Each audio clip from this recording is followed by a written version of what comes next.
Hoy vamos a ver, bueno, vamos a entender cómo funcionan los datos en Machine Learning y los tipos de aprendizaje más usados, ¿no?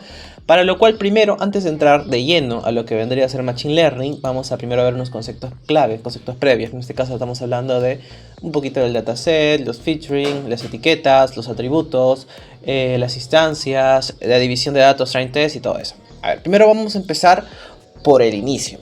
Las sesiones anteriores de qué estuvimos hablando, de datos, de algoritmos, evolución de la IA, la limpieza de los datos, ¿no? Ahora, imaginemos que esos datos ya están limpiados y ya están etiquetados. O sea, digamos que los datos ya han pasado y ni si tenemos una instancia. A ver, en esta tabla tenemos 1, 2, 3, 7 instancias. Cada registro o cada valor es una instancia. Ahora, esa instancia consiste de dos partes, atributos y etiquetas. Ahora, ¿cómo vamos a ver el tema de atributos y etiquetas? Pues ahí lo vemos, que las etiquetas, en este caso, estamos hablando de un dataset, porque el dataset es donde está guardada la información, específicamente este dataset es de enfermedades. Ahora, las etiquetas son las enfermedades, pues gripe, resfriado, dengue, gripe y sano, ¿no? Estos son los parámetros que están etiquetados con el entrenamiento, los datos de train, que luego vamos a ver de eso también. Ahora, para el tema de gripe, que tenemos esta enfermedad etiquetada como gripe, tenemos los siguientes atributos, que tiene 28 años y su temperatura es 78.5 grados, el atributo de tos lo tiene alto, o sea, si tiene tos alta, tiene dolor en el cuerpo, sí. Y luego tenemos más parámetros. ¿Qué pasaría si yo a este dataset de enfermedades le agrego un registro, o mejor dicho, dentro de mi modelo utilizo una consulta y digo, tengo un paciente que tiene 38 de fiebre, tiene atributo de tos media, tiene dolor de cuerpo, sí, y es de 38 años. ¿En qué categoría entraría? Va a buscar el sistema, como está entrenado con múltiples datos y etiquetados, entonces va a tener una predicción de exactamente qué es lo que estamos buscando y nos puede dar, según los datos de entrenamiento, la enfermedad que buscamos. Más o menos así funciona el tema de Machine Learning, pero estoy enfocándome ahorita en el tema de los atributos, ¿no? Estamos los atributos, las etiquetas y el dataset, ¿no? Ahora, vamos a ir un poquito más adelante. Los atributos, cuando mencionamos en el tema anterior, estuvimos hablando de los datos. Y recuerden que los datos, la raw data, o sea, la data cruda que viene, nosotros le encontramos el Feature Engineer, que seguimos la característica, la ingeniería de las características. Ahora, si nosotros tenemos un valor, le buscamos características. Y esas características son los atributos, pues, característica 1, característica 2, característica 3 y así. Y luego viene ya lo que vendría a ser el dato, ¿no? El dato se descompuso en toda esta instancia. Ahora, cuando hablamos de los datos se dividen en dos tipos de datos. Los datos que son para entrenamiento y para test, también lo mencionamos en la sesión pasada. Entonces, normalmente, usualmente, el 80% de los datos se utilizan para entrenar al modelo. El modelo aprende los patrones de los datos que nosotros tenemos. Y el otro 20%, lo más probable, es que sea tomado para evaluar sin que el modelo lo haya visto. O sea, le estoy diciendo, ok, tú ya te has entrenado con el 80% de los datos. El otro 20% de datos son casos que yo te voy a poner y con tu data entrenada me vas a tener que testear si reconoces correctamente este valor y lo puedes comparar dentro de lo que tú ya tienes en tu base de conocimiento. Y la otra regla es que nunca utilices los tests para entrenar, porque si has separado data para test, no lo utilices para entrenarlo, porque si tú utilizas un test para entrenamiento vas a generar un error dentro del modelo y eso va a costar tiempo y tener que volver a entrenar el modelo. Ahora, en este caso, pues este dataset, bueno, está en formato CSV, que es un formato separado por comas, y ahí se vería así en formato normal, ¿no? Pero es una tablita que luego generamos.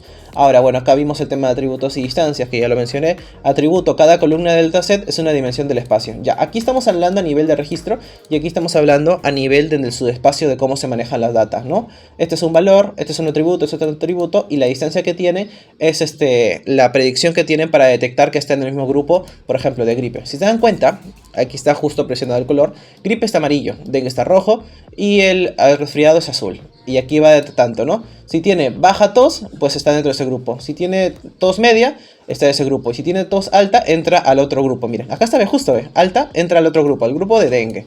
Y deja el grupo de gripe. Así se va manejando en el tema. Esto lo vamos a ver más adelante cuando hablemos de tokenización, de embeddings, de los transformers y eso, ¿no? Pero ahorita estamos hablando de Machine Learning como concepto genérico. Bueno, ahorita en realidad estamos en los conceptos clave todavía, ni siquiera entramos a Machine Learning de lleno. Pero esto es importante saberlo para que luego entendamos cómo manejamos el tema de Machine Learning. Muy bien. Sobreajuste y subajuste. En este caso, cuando nosotros subajustamos un modelo, bueno, o entra dentro de la categoría de subajuste, estamos diciendo que es un modelo muy simple. ¿Qué significa? Que tiene un bajo nivel. Verán estos niveles de porcentaje de 80, bueno, acá lo hemos movido, ¿no? Pero lo podemos mover 70, 80, 90. Ahora, cuando el nivel de train es bajo y el nivel de test es bajo, están generando un modelo muy simple que no es capaz de reaccionar, porque no tiene los entrenamientos suficientes y no tiene el test suficiente para podernos dar los resultados ideales, ¿no?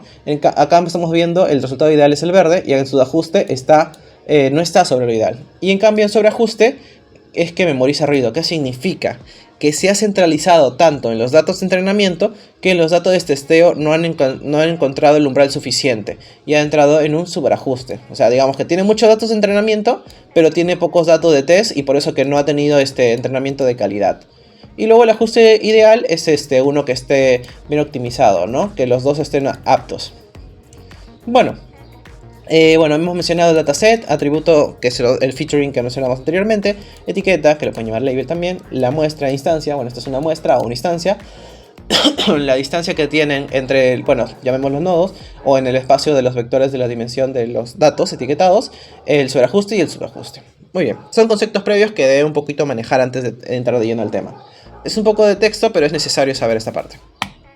Bien, dentro del Machine Learning o aprendizaje automático tenemos tres tipos de aprendizaje, los que lo están viendo, ¿no? El aprendizaje con etiquetas, el aprendizaje supervisado, el no supervisado y el por refuerzo.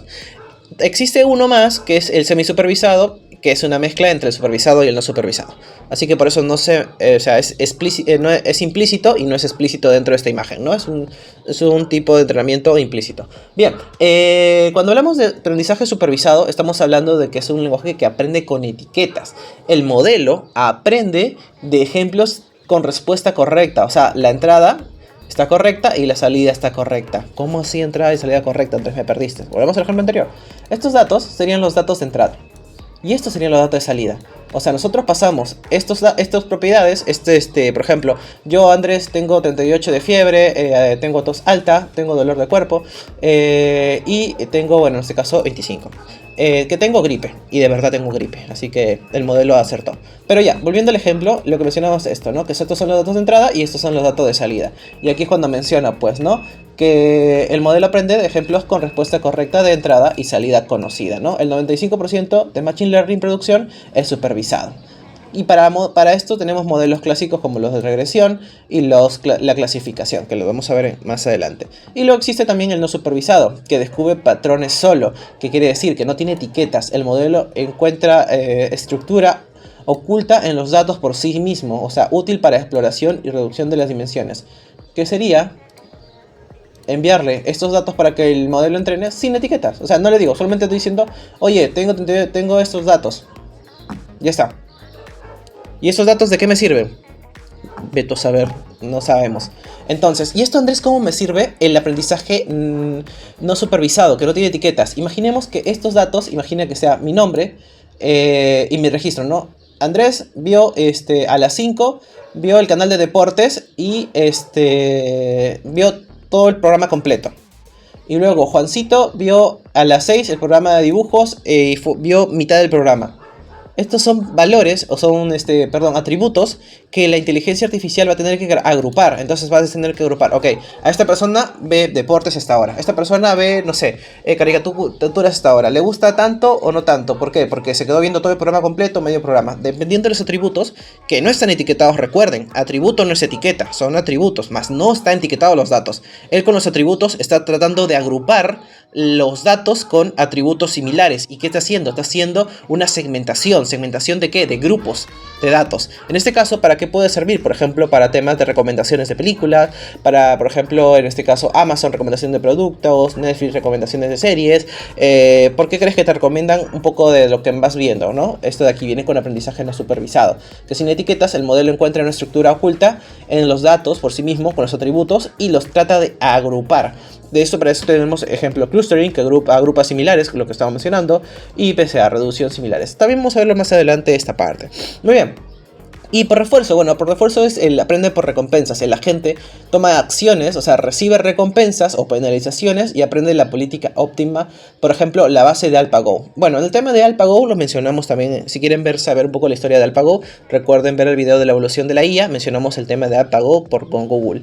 Bueno, ¿cómo funciona esto? Que para entrenar a ese modelo, que para ganarle al campeón de Go, que tuvieron que entrenar a una máquina que jugara Go. Y cada vez que hacía un movimiento, si ese movimiento él perdía, entonces entendía en contexto general que si la ficha estaba en la posición del enemigo y mi ficha estaba en esta posición indicada y yo movía y me comían la ficha, significa que ese movimiento estaba restringido, que no debería hacer ese movimiento. Caso contrario, cuando yo gano una ficha, entonces ese movimiento es válido. Y así iba entrenando, le van entrenando con varias jugadas y entonces es donde él iba prediciendo, iba entendiendo en las jugadas, iba tratando de buscar jugadas ganadoras. Bueno, más que entender, estaba tratando de replicar y emular diversas jugadas que ya tenía en memoria, ¿no? Y así por eso sirve el tema del entrenamiento, pues con esas jugadas, y logró vencer a los campeones de Go haciendo esa réplica de evitar los errores y replicar las recompensas. Muy bien. Ahora vamos a hablar un poquito de los tipos de aprendizaje en Machine Learning, ¿no? Vamos a ver, por ejemplo, el tema de la regresión lineal, que predice valores numéricos, ¿no? La regresión lineal es el algoritmo. Bueno, recuerden que dentro de Machine Learning, dentro de inteligencia artificial en general, hay algoritmos. Y si quieren saber un poco de algoritmos, recuerden la sesión de algoritmos que ya tuvimos anteriormente, por si lo quieren revisar. Muy bien, más antiguo y más usado en la industria. Predice un valor continuo encontrado en la recta o hiperplano, que minimiza el error cuadrático entre predicciones y valores reales, ¿no? Como vamos viendo, es una regresión lineal que, por ejemplo, aquí vamos a ajustar recta. ¿Ha visto cómo va prediciendo en línea recta? Ahora podemos agregar otro punto. Intentamos de ajustarlo, mira, otro punto. Igual sigue teniendo las relaciones, pero la relación va en línea recta, aunque tienen correlaciones entre nodos y nodos, ¿no? Pero la interpretación por cada unidad de XY cambia 0.20 unidades. Trata de inclinar la... Bueno, vamos a hacer un reset. Mira, está a punto de ir para arriba, pero si yo le agrego un punto, cambia un poquito la dimensional. Cambia un poquito la dimensional. Trata de ir en regresión lineal a corresponsión de los datos, miren. Va ahí, lo borro, cambio diferente. Jalo desde acá, varios puntos. Y cambió la regresión lineal. Bien. Predicción de precios de viviendas, ventas futuras, demandas de energía, riesgo crediticio. Va tomando con los datos y va haciendo una regresión lineal de predicciones de supuestos pagos y así. Más que todo el tema de riesgo crediticio viene perfecto para este caso. Bueno, regresión logística. A pesar del nombre, clasifica. Aunque hable de regresión, no estamos hablando como el anterior que era lineal. En este caso, tiene una clasificación binaria, ¿no? Por ejemplo, grupo positivo, grupo negativo, enfermo o sano, viendo el ejemplo de la enfermedad. Usa la función sigmoide para transformar la salida lineal en una probabilidad entre 0 y 1. Dos campos, ¿no? Donde tiene tres umbrales. El umbral intermedio, donde separamos el caso 1 y el caso 2. El umbral 0.3, donde igual seguimos separando, pero con un umbral favoreciendo hacia un lado. Y el 0.7 que favorece el otro lado, ¿no? Es más específico, más falsos negativos. Este de aquí es más sensible a más falsos positivos. Y este es pues el estándar, ¿no? Que está dividido en los metros, ¿no? Da probabilidad, no solo clases, probabilidad de fraude, 86%. Esto permite ajustar el umbral de decisiones según el costo del error. Regresión logística. Igual todo este material va a estar subido dentro de la página web y también pues lo pueden revisar, retroceder el video o documentarse, ¿no? Para ir a más a profundidad de estos temas. También tenemos los árboles de decisión, el algoritmo que explica. Un árbol de decisión divide los datos mediante preguntas binarias, splits, hasta separar las clases o predecir el valor del objetivo.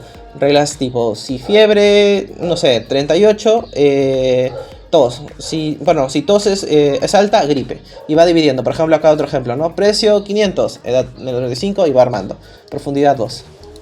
Profundidad 3 y sobreajuste. Estamos viendo cómo van los resultados. O sea, es un árbol de decisión que va tomando según la decisión que tomes, se puede subdividir. Y va haciendo, subdivisiendo. Y luego puede haber un sobreajuste donde ya haya todo, tiene muchas decisiones y ahí es donde entra el overthinking severo, ¿no? Memoriza el training y falla en producción porque tiene muchas decisiones que hacen que no sea lo más óptimo en este caso. Ahora, como hablamos de árboles de decisión, también es importante hablar de ¿qué? De Random Forest, la sabiduría de multitudes. Random Forest combina cientos de árboles de decisión. Acá hablamos de un árbol de decisión. En Random Forest estamos hablando de múltiples árboles de decisión. Entrenados en sus conjuntos aleatorios de datos y features. y promedia sus predicciones, el resultado es mucho más robusto que cualquier árbol individual. El poder del reemplazo. Cada árbol ve solo el 63% aleatorio del dataset. Con reemplazo, los datos no vistos, 37 se usan para validación interna, ¿no? Cada uno de estos, este es como un bosque. Un árbol, un bosque.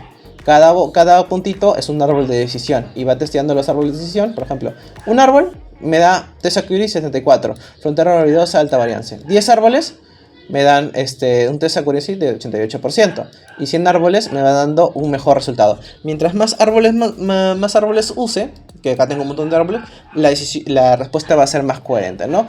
Igual, dependiendo del caso, se puede utilizar más un tipo de aprendizaje que otro. Ahora, tipo de algoritmos, perdón, me estoy confundiendo. Ahora, tenemos también el de Super Vector Machine.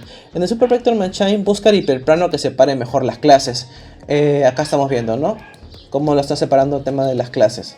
Margen, lo separa, le pone rangos y les pone así. Acá vamos a poner, ¿dónde está? En vez de minimizar solo el error, busca la separación más amplia posible. Los puntos más cercanos al hiperplano son los vectores de soporte. El hiperplano óptimo es el que maximiza la distancia en las muestras más cercanas de cada clase. Mayor margen, mejor generalización teóricamente justificado.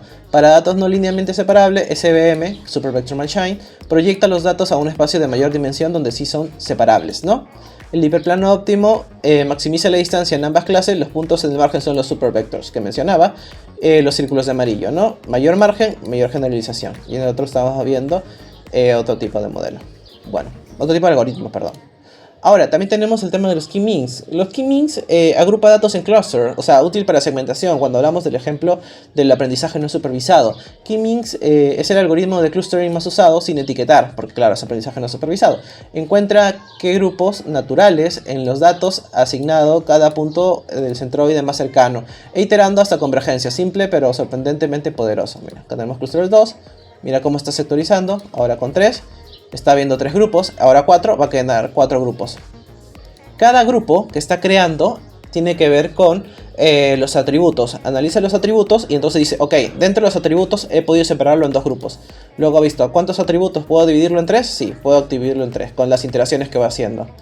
Y luego mira, va haciendo iteración 2, iteración 4 y está haciendo las iteraciones para dividirlos en grupos, ¿no? Es la segmentación. Cada caso de uso, ¿no? En Retail, Amazon, Netflix, Shopify usan clustering para identificar grupos de usuarios con comportamientos similares y personalizar recomendaciones. Lo que mencionaba, ¿no? Buscamos agrupar, ¿por qué? Porque sabemos los atributos, más no tenemos las etiquetas, y eso nos sirve para agrupar personas, a saber qué grupos recomendar o hacer campañas específicas para un grupo de personas, por ejemplo en un e-commerce o algo así. Luego tenemos todos los algoritmos clásicos, cuándo usar cada uno, ¿no? En regresión lineal predice el valor numérico continuo, supervisado, y es un ejemplo de regresión. En el de regresión logística también es un supervisado, es para clasificar. El de ay, me estoy tramando. El de que n es un supervisado, se puede utilizar en el caso de ambos, ¿no? En el árbol de decisión tenemos el de reglas if-then, bueno, mencionamos las reglas de decisión, ¿no? Si, no, entra uno, entra el otro. Es supervisado también. El random forest, que bueno, es mientras árbol es uno, random forest es pues varios árboles, ¿no? Es un bosque supervisado. El Xhood, que no lo mencionamos, pero también es supervisado. También tenemos el CVM, que es supervisado también. El K-means, que es para segmentación de clientes y agrupaciones, que no es supervisado. Y tenemos el PCA-TC, que no es supervisado. Todo esto de aquí también va a estar en la web publicado. Y también vamos a tener links de referencia por si quieren revisar la documentación de cada uno de estos temas, que son muy interesantes, la verdad.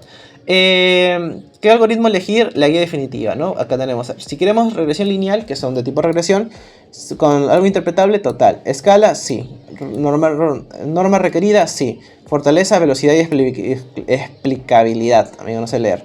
Y bueno, y acá están los demás y ahí te va explicando. Hay probabilidades, datos mixtos, robustez, tabulares, alta dimensión de texto, segmentación rápida. Dependiendo de qué queremos utilizar, podemos aplicar algoritmos, ¿no? Como mencionaba, dentro de Machine Learning, en el caso de la clase de algoritmos, está dentro, o sea, dentro de la IA hay múltiples algoritmos trabajando, que pueden ser algoritmos de búsqueda, de probabilidades, velocidad, y ahí justo estamos viendo la fortaleza. No es el tipo, es la fortaleza. Machine Learning clásico en producción, casos reales de la industria, ¿dónde lo podemos utilizar? Bueno, en banco de finanzas ya hemos hablado del score crediticio, los fraudes, salud y medicina, pues diagnósticos, triajes, e-commerce y retail, demanda, segmentación de clientes, como mencionamos, energía eléctrica, demanda eléctrica, mantenimiento predictivo, transporte y logísticas, precios dinámicos, rutas, porque con Chemix puedes saber las rutas. Bueno, luego vamos a ver que, de hecho, para el tema de rutas existe algo más profundo que lo vamos a ver en las siguientes sesiones. Telecom y marketing, churn prediction y email marketing, ¿no? Ahora, es importante mencionar el overfitting y underfitting. Ya lo mencionamos anteriormente, acá está el gráfico igual más detallado, pero el underfitting, que no se pronuncia en inglés, modelo demasiado simple que no aprende patrones, lo que mencionaba, ¿no? Y el overfitting es el modelo demasiado complejo, o sea, memoriza ruido y falla en el test. ¿Qué significa? Que tiene muchos datos de entrenamiento el overfitting, pero en el test está fallando. Y en el caso del underfitting es todo lo contrario. Tiene pocos datos en el test, pero, perdón, en el entrenamiento y falla. Mira, vamos a ver un caso de overfitting. Mire, Train tiene 97, o sea, tiene 97% en el tema de entrenamiento. O sea, está sobre la media, ¿no? En cambio, en el underfitting está bajo la media tanto de test como de train. Y la buena generalización es cuando tienen que estar los dos en un promedio máximo, ¿no? Como que 87, 87, 90, 90, 80, 80. No tienen que estar alineados, que estar un poquito, como quien diría, balanceado ese tema, ¿no? El modelo es demasiado simple para capturar los patrones del problema, en el caso de underfitting. Y en el overfitting, que tiene el modelo memoriza el ruido del train set, el train accuracy muy alta, pero el test es muy bajo. Que tiene mucha data de entrenamiento, pero el test sigue siendo muy bajo. Y las métricas, más allá de la accuracy, ¿no? Elegir la métrica correcta es tan importante como elegir el algoritmo. El accuracy es engañoso con clases desbalanceadas. Las métricas deben reflejar el costo real del error en tu problema, ¿no? Aquí está, mira, la accuracy, precisión, score, span, precisión, balanceado. Aquí pueden venir a jugar con ese tema de la información. Y bien, este es el mapa completo de lo que vimos en la sesión de hoy, un poquito para refrescar. Igual pueden buscar documentación, vemos el Machine Learning por encima. En el siguiente tema vamos a ver un poquito más de detalle de ya dentro de los modelos, tal vez vamos a ver más técnicas. Bueno, ahí vamos a ver en la siguiente sesión qué preparamos, ¿no? Pero al menos ya tenemos una estructura desde que cómo nació la IA, los algoritmos, los datos, limpieza de datos y ahora cómo utilizamos los datos en el Machine Learning y ya teniendo conceptos preconcebidos de los algoritmos, que son los algoritmos que estamos utilizando aquí para Machine Learning. Si les gustó el video, dejen su like y comentario y no se acuerden que la página web está subida para revisar todo el material. Así que hasta aquí los dejo, nos vemos, cuídense, bye.